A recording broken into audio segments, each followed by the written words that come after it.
अस्सलामुअलैकुम, आप देख रहे हैं के न्यूज HD। में हूं हारिस अली शाह गिलानी। चलते हैं आज की अहम खबरों की तरफ। रुक करेंगे दादू का, जहां से रिपोर्ट कर रहे हैं हमारे नुमाइंदे सैयद सफीर हुसैन नकवी। दादू काछू में फैलने वाली मोहलक बीमारी वबा की सूरत अख्तियार कर गई। जिला में अब तक 5,000 अफराद मुतासर होने की इत्तला। सरकारी सतह पर 1,500 अफराद इलाज के लिए अस्पताल पहुंच सके। महकमा सेहत बीमारी पर कंट्रोल करने में नाकाम।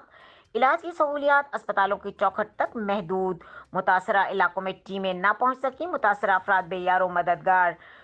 दादू, जूही, खैरपुर, नाथनशाह, मिहिर, दादू भी केस रिपोर्ट। काचू का इलाका बुरी तरह मुतासिर। 4,000 से ज्यादा अफराद मुतासिर हुए। इस बीमारी का नाम लिशमानेसिस, जो सैंड फ्लावर मक्खी के काटने से जख्म हो जाता है, माहिर इमराज जिल्द ने बताया।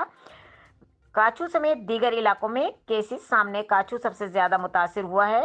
DHQ अब्दुल हमीद इलाकों में आगाही और स्प्रे किया जा रहा है और अस्पतालों में वैक्सीन भी दस्तयाब कर दी गई हैं, DHQ दादू अब्दुल हमीद ने बताया। मजीद खबरों और अपडेट्स के लिए हमारे साथ रहिएगा। तब तक के लिए अपना ख्याल रखिएगा। अल्लाह हाफिज।